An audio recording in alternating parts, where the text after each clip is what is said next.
Hey, Donny Walk here. Just going to show you a little bit on 592s. What's been happening with them.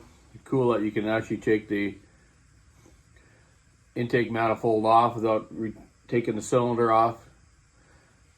Nice option, not like the 392 or I mean the 390 or 372 and stuff where you got to pull the jug off to change the boot if it rips.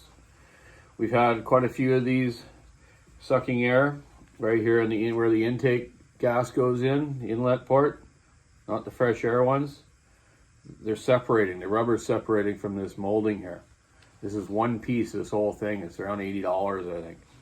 So I've addressed some stuff with the engineers at Husqvarna. Let's see what they come up with. Apparently they're working on that problem already. So your saw will still run because it compensates, being auto too, it'll compensate for that air leak, but it ain't gonna run right and it's gonna damage the motor eventually.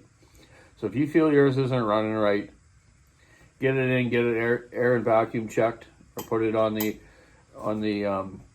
computer, the service tool, and see what codes it has, and it could tell you, you know, that it might have an air leak, sucking air. So then you're going to know that when you do the pressure vacuum test. Compression won't tell you that, but the air vacuum test will. This one's okay, but this saw, unfortunately, very, very weird. The decompression valve stripped out of this thing. It blew out on the fella. That's just unusual. I don't think I've ever seen that before on a saw. It's just weird. So also had a cracked crankcase, and the top cover was doing the old flop on top, how they rub on the fins. Just a little bit of a bad design there. Hopefully they're going to correct that as well. I think Husqvarna is already on it, and they're already on reinforcing the crankcase too. I just broke the cylinder screws loose on this thing, so I'm going to pull it off because I actually have another saw that has a good top end, but a bad bottom end that's been squashed. So I'm going to switch it over, then build myself a 592 to use for myself. Mill with it, and I'll give it to a few guys to try out, see what they think of them. They're very good on fuel. Forget how many minutes per tank, but they're super smooth in your hands. And there we go. There's a cylinder coming off. I think it looks funny, eh? Looks like a couple eyes and a mouth, eh? Okay, it's got the screws out. These things have good squish, 25 thou from the factory. I just measured it again just to check. Not a lot of carbon buildup in this thing compared to some you've seen. Just a little bit on top of the piston here. Okay, just a little bit. So yeah, 25 thou. There's no reason to delete this gasket or go anymore, because even this carbon buildup is going to start decreasing the squish. So that's just a nice safe number for a work saw. You know, anywhere between 25 and 30 I like for work saws, especially with these guys I've told you before with bad gas and oil and stuff. The gaskets themselves are 20 thou.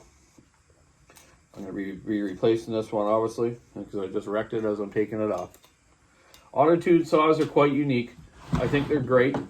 Some guys are bad mouthing them, but you know, once you understand them, and the Husqvarna company improves on it much more than they have, they're pretty decent. You know, runs the same at the beach. It does a couple thousand feet up.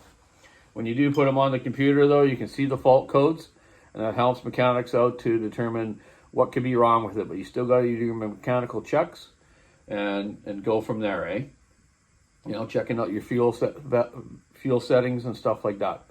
You know, I'm not an expert on it yet on auto tune, but I know the basics and what to be looking for and what kind of problems they're having.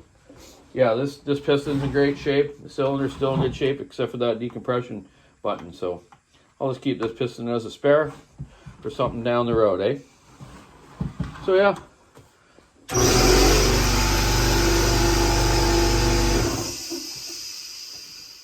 Forgot to shut the compressor off again. Donny, bad boy. So also on these, checking your wiring out, you know, like even when they're new, just make sure they're not crimped around or something, or a little bit of a bare spot. And where the auto tune wires from the coil come through into the case here, just watch where they're mounted. They're doing a little better on the newer saws lately, but some of the earlier versions of small auto tune saws, where this wire goes through the case here on 550s and stuff, were getting rubbed, and they start to interfere with the wiring for the auto tune, and then they're making them run like crap. So yeah, be checking that kind of stuff out. You know, even on older saws that don't have auto tunes, check your switch wire where it goes through the holes. Sometimes they rub there, like on 390s, and then it'll start arcing out. The guy says, "Oh, it's dying out, it's misfiring." I'm like, "Oh yeah, okay." So I come in and I check that wire, and sure enough, it's bare, arcing out against the case. Anyways, that's enough for today. Keep your saw on the wood, stick in the ice, rub on the rub. Have a great day. See you soon.